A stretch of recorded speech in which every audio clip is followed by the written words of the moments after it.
Hi guys, welcome back to the channel. FPL Consult here. So yesterday I put out a tweet as well as an Instagram story to get you guys to send me your Wildcard 35 drafts for those of you on a wildcard so that I could review them and look at some of the unique drafts that you guys were coming up with, share my thoughts about the pros and cons of those drafts as well. So hopefully you guys do enjoy this video, and if you do, please do drop a like and also subscribe as well if you are new around here. So let's jump into this first draft, and what I've called it is actually the creators template. Now this draft was submitted by Sabyarde. I hope I am pronouncing the name correctly, and in terms of the players that he went for, it looked really like a creators template right now, or most of the themes that are circulating on Twitter by all the creators on Twitter or on YouTube, a lot of them are looking something like this draft here. So in terms of the structure, it's very similar in the attack and the midfield, where those are pretty much the template picks right now. Up front, it's Jackson, Haaland and Isak, all three of them who double in Gameweek 37. And then in midfield, it's Son, Foden, Gordon, Bruno Fernandes and Palmer. And thereafter, the slight differences in the later few drafts would really come right in the defense and maybe one or two players in the attack that some of you guys are choosing to go for. So that's kind of why I decided to start with this draft first and share my thoughts a little bit on why I think this is the current creators template. Now, you realize that in defense, there's Porro, Gabriel, Gusto, Darlow, and Burn. So basically, Gabriel, the only single Gameweek 37 player here. But the thought or the thinking process behind having Gabriel here is that you would be selling him come Gameweek 37 potentially for a doubler. And you cover majority of the bases with the other defenders. Porro is a Spurs player, so you cover that Spurs defense. There's Gusto covering the Chelsea defense as well. And then there's Darlow, doubles in 37, as well as Burn, who also doubles in 37. Ideally, you would want Fabian Schär, but if you look at this draft, it's gone with Edison and Vicario because the rotation works well in the event that come Game Week 38, there's really nothing to play for anymore. And City choose to start Ortega in goal instead, then Vicario can very well come in because he has Sheffield in the last game week. So that keeper pairing kind of works well, and Edison in general is a safe pick for a Manchester City defender. So that's kind of why it's very easy to sit here and tell you this is the creators template currently, and it's just a very rational draft with a lot of logical thinking behind the safe picks here. You cover majority of the bases. You have a lot of double game week players for game week 37. There's a bit of wiggle room, some 0.3 million in the bank to make some transfers, etc. if you decide that Gabriel is someone you want to remove by then. Right, so there we go with the creators template. My thoughts on it is that in general, you can't stray too far from this template. The later few drafts will also have relatively similar players, and choosing to go for one or two different spots will thereafter snowball into whether you would be including some other players in this draft as well. So you'll get the thought process behind it later on, but at least for this template, I think there's good reason why it's a template. We don't necessarily have to stick to this, but I think for now, it's looking as if this is one of the more template drafts in the community right now. So next up, we have a draft with Kevin De Bruyne in it, submitted by Gabriel Tan, and I think it looks very interesting. So let's discuss the draft in detail here. So if you take a look at the starting 11, there is Foden, De Bruyne, and Haaland. So basically, it's triple City attack. I think a couple of people who have sent me their drafts also considered this draft. So having three attack basically means a few things. Kevin De Bruyne would take up an extra midfield spot, so you would realize that as compared to the template where Bruno Fernandes was in that position, Kevin De Bruyne is now in that position. So if he or whoever wants to go with this draft wants to still have Manchester United coverage, that is where the third forward spot, which is on Højlund right now on the bench, right, that's where the coverage from Manchester United can come from. So I guess the compromise here is taking Bruno Fernandes out, having De Bruyne in that spot, and then just going for Højlund up front instead of Jackson, right? So also because of that, you've gone for a triple up in Chelsea in terms of double defense and Cole Palmer, right? Because Jackson is no longer in this draft, right? Aside from that, you would also realize that Pedro Porro and Romero make up two of the Spurs players, right, along with Son in midfield. So generally what I would say is that I do like the idea of having a good differential in the draft. I think Kevin De Bruyne is that kind of player that definitely can perform very well in a double game week as long as he gets consistent minutes. As of this point in time, they're now out of the Champions League. So I think later on in the season, or at least in the later few games, I doubt his minutes would come into question. I think he starts pretty much every game, and potentially if it's in quick succession, maybe he comes off earlier if there's a game coming up in the next few days. So I don't mind this De Bruyne pick. I think it's just about considering the trade-offs that you're making here, because you look at this draft, you have double Spurs defense and double Chelsea defense. We've seen Chelsea already lose 5-0 to Arsenal last night. Not a lot of people are very confident of this double Chelsea defense, and not only that, having double Spurs as well. For looking at the fixtures there, it's Arsenal at home and Chelsea away, and then the fixture in Gameweek 37 as well, where it's a double for them. It's Burnley at home for the first one, then it's Man City in the second one, so it's also not an easy double game week to get clean sheets. So I'm not too fond of the double Spurs, double Chelsea defense, but I do like the idea of having triple City attack. I think it could work quite well. But that's kind of the trade-off, because if you go for an extra City attacker, which is what Gabriel has done here, then you basically have a free spot in defense. And who would you fill it up with? You would generally fill it up with, let's say, an extra Spurs defender or an extra Chelsea defender, and that's what Gabriel has done. So generally, I think if you want to stray a little bit away from these defenders here, you can obviously include someone like a Gabriel, as I've mentioned just now, or even Ben White if you have the funds, just to at least have a good defender in the team. And then maybe come Game Week 37, you can tweak it around as well. If not, I think it's quite heavy on the Spurs defense and Chelsea defense, both of whom aren't the best defenses throughout the season that we've seen. Aside from that, the players are very similar. From Newcastle, it's Fabian Schär, Isak and Gordon. Schär as well, I think is preferred to go with Fabian Schär over Dan Burn, because Fabian Schär is much more attacking threat. So I do like that this particular draft has enough money to go with Schär instead of Dan Burn. And for the Manchester United triple up, it's Onana, Darlow, and Højlund, right? As I've mentioned, instead of Kevin De Bruyne. But that's the instead of Bruno Fernandes. So that's the trade-off that has to be made for the Kevin De Bruyne draft. Could it work? I think it definitely could work. I do like the look of it as well, because generally on a wild card, you have a chance to actually go slightly different here and pick someone that not a lot of people will be able to get to, or not a lot of people are thinking about, and potentially chase some last minute rank as well. So I do like the look of this draft. Let me know in the comments down below if you are thinking of going with something like this. Triple City attack, Foden, De Bruyne, and Haaland. So what better draft next to discuss than the Salah draft? So yes, some people are still considering keeping Mo Salah in their Wildcard 35 draft, and this draft was submitted by Mirangi on Instagram. So basically, you take a look at this draft, and right in the middle is Mo Salah at 13.4 million. So that's a lot of money already. And then you consider that the other players are pretty much the template front attackers that we're looking at. So it's Jackson, Isak, and Haaland. In midfield, it's Palmer, Foden, Salah, Gordon, and Son. So basically, the place that he's taken is again the Bruno Fernandes place.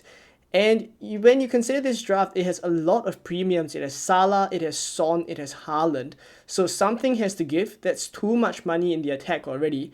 And what gives is the defense. Because if you look at the defense, it's Dubravka at 4.1, Verbruggen at 4.4. And the defenders are really, really risky. It's Van de Ven, it's Rico Lewis, Gusto, Reguilon, and Van Heck. Now, I know in terms of minutes, Rico Lewis is probably the one that's the most risky. The rest are pretty alright for minutes, but you really are kind of compromising quite a lot in defense here, because going for double Brighton defense, Brighton are the team that a lot of people, at least in defense, are avoiding, because a lot of their single game week fixtures as well as the double game week fixtures definitely don't scream a lot of clean sheets. But because there is a budget constraint, you have to go for Van Heck at 4.0 million here, and Verbruggen is also one of the cheaper keepers, so that's why you've had to go for double Brighton defense. Not ideal, but that's kind of the trade-off that you have to make to have Salah in here. The other trade-offs that you make is your City defense. The coverage is in Rico Lewis at 4.2. You have to go really cheap. And again, Rico Lewis is obviously not a guaranteed starter, so a lot of risk there. Van de Ven, 4.4, I think that's fine, just that you don't get the attacking threat of someone like a Pedro Porro or even Romero, who could get headers from corners, right? Van de Ven is definitely not as attacking as those players that I've mentioned. So I think you're compromising a lot here in defense just to have Salah in the attack. I don't really like the idea of keeping Salah, I'll be honest, and that's because I think there is an advantage here for those on a Gameweek 35 wildcard to just sell Salah, release the funds. It's not as if he's been tearing it up recently in the Premier League. He's not been scoring loads of goals. He's just been picking up a couple of returns here and there by penalties, etc. Of course, after I record this, there are the second set of fixtures for Game Week 34. If he goes on ahead and smashes it against Everton, maybe the thinking changes. But at least for now, I think the major advantage is that you can sell Salah, release all the funds, and kind of spread it around elsewhere to go for really good picks and kind of strengthen the overall look of the draft. Because you look at this defense, it's really, really compromising on the defenders here, right? So that's my thoughts on this draft. And you will also consider something also to consider about this is that there's no Manchester United players. So again, Salah has taken the spot of Bruno Fernandes, so no Bruno Fernandes. Onana is slightly more expensive than Dubravka and Verbruggen, so you're unable to reach Onana with this draft.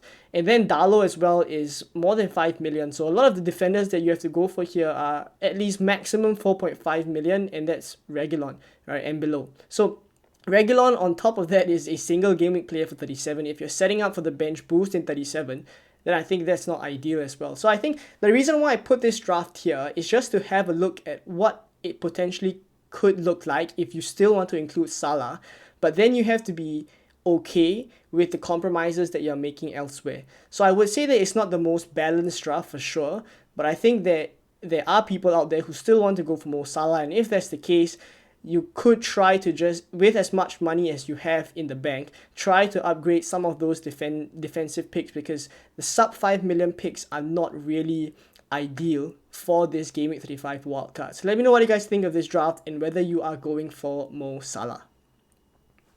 So next up, let's have a look at a double Tottenham and Chelsea defense draft. And this one was submitted by FPL Copy Talks on Twitter.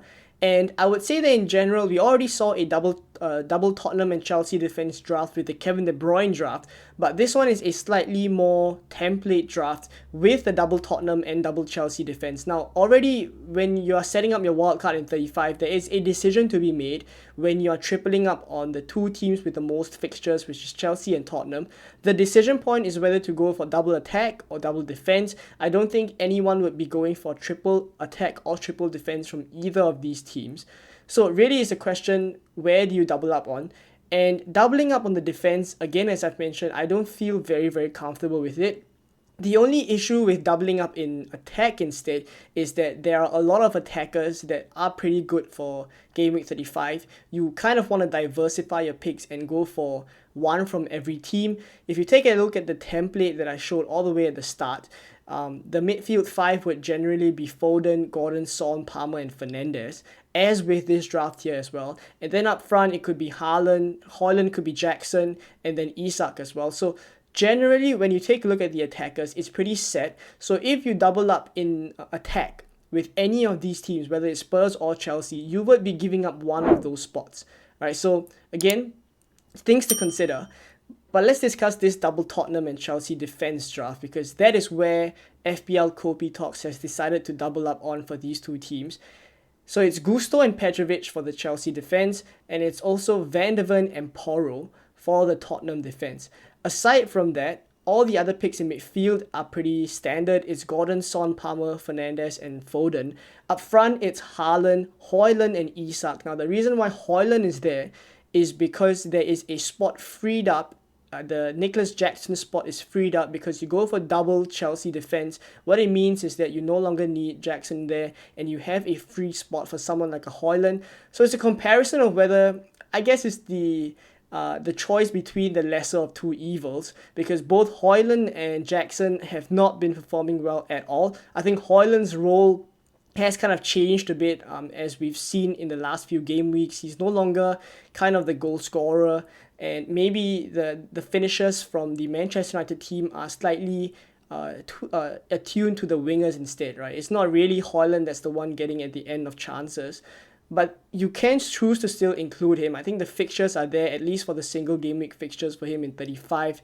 Now we have his Burnley, and also in 36, where he has Crystal Palace. So I think in general, you could choose to go for something like this.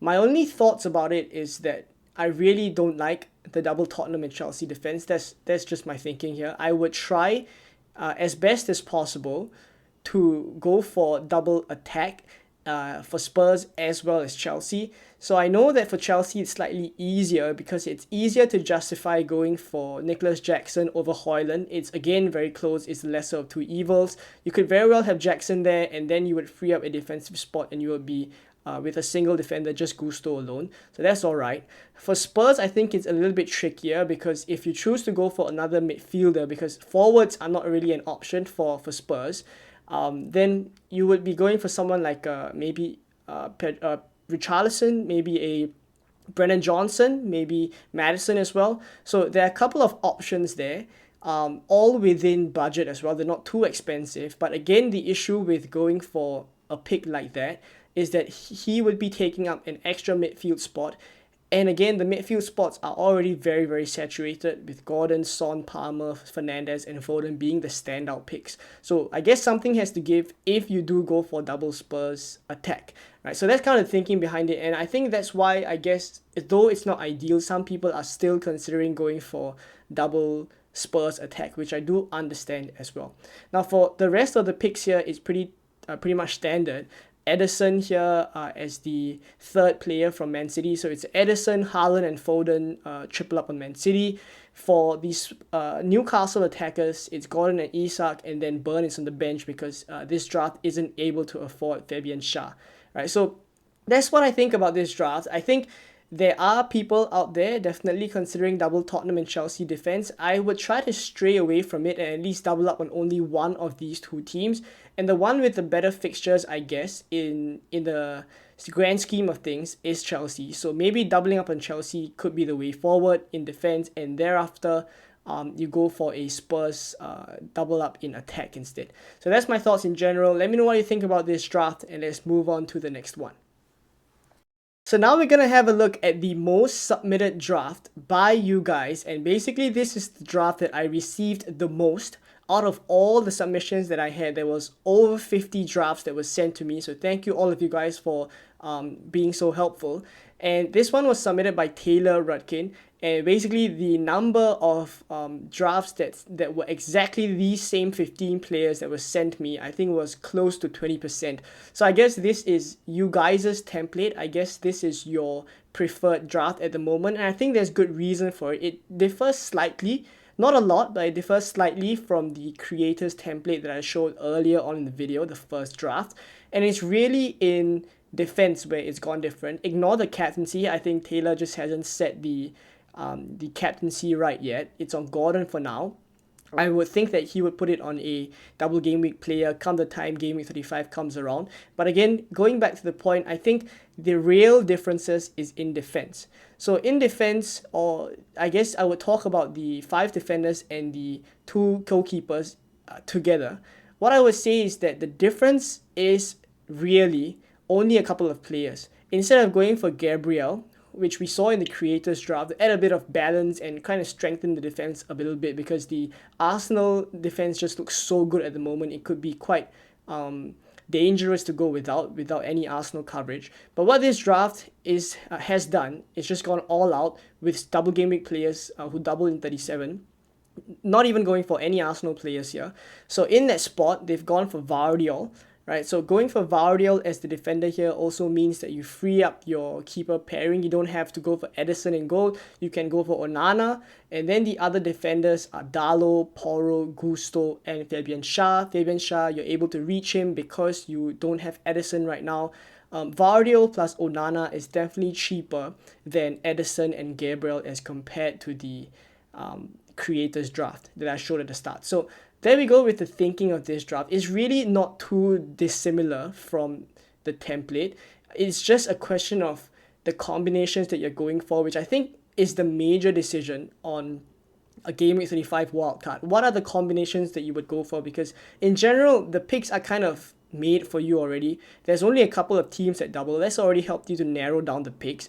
Thereafter, there's also only a couple of players from the teams who double that people generally consider. So that also helps you to narrow down who do you want to go for. So I would say there's not really too much differences. It's just a question of a minor tweak here and there, and that will kind of snowball. As I've mentioned, for example, this draft, not going for Edison, going for Vardiol leads to freeing up a goalkeeper spot. You go for Onana there, and thereafter you can go for Fabian Schär with more money. So it's really just a snowball effect, but I think in general you wouldn't stray too far from this template, and this is what you guys submitted, so I think it looks good. For those of you going with exactly the same drafts, let me know down in the comments below.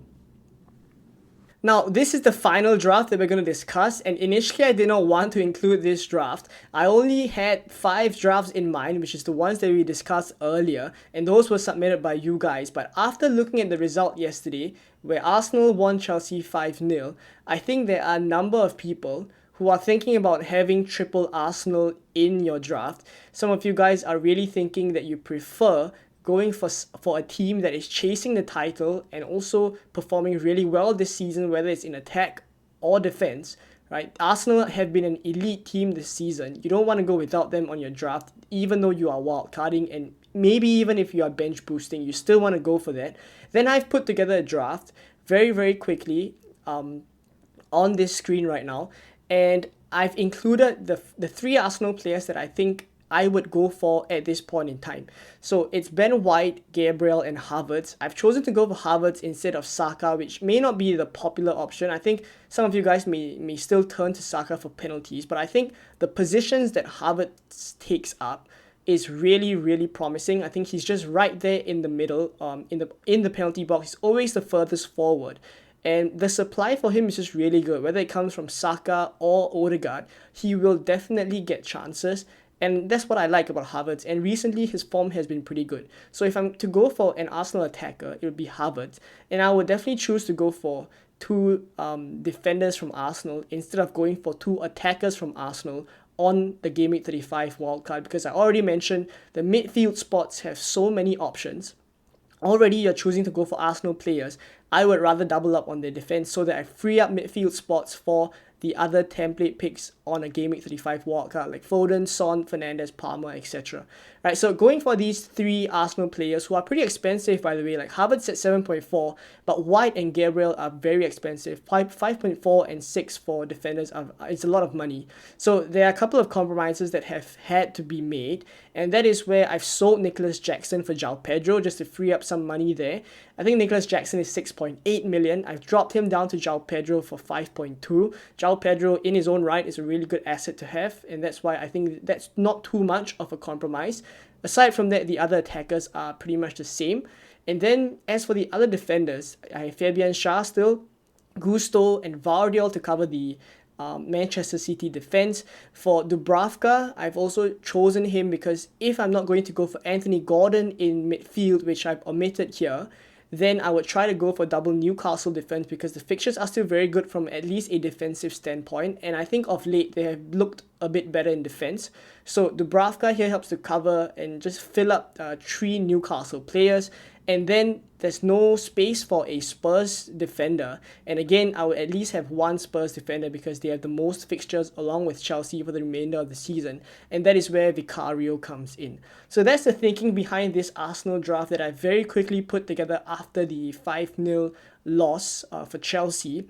I already knew that if that was to happen, there would be a number of you guys thinking of going with some Arsenal players here, but I've gone quite the extreme to just show you guys what I think it would look like if I were to include 3 Arsenal players on my Gameweek 35 wildcard. Let me know what you think down below, and are you considering having some Arsenal players in your draft as well? But if not, I hope this video was helpful for you guys. Let me know if any of the drafts kind of piqued your interest, which ones is similar to what you're going for, or if it looks very different, let me know how your draft looks like as well in the comments below. But if not, thank you for watching to this point. I hope it was helpful for you. If you enjoyed it, please do drop a like and also subscribe as well if you are new around here. We're trying to hit 7.5k subscribers, by the way, so if you haven't subscribed yet, please do help me out and hit that button. I will be very, very appreciative if we are able to hit the 7.5k target. I think it's possible. Just take a second or two just to smash that button, and I will catch you guys in more Game Week 35 content coming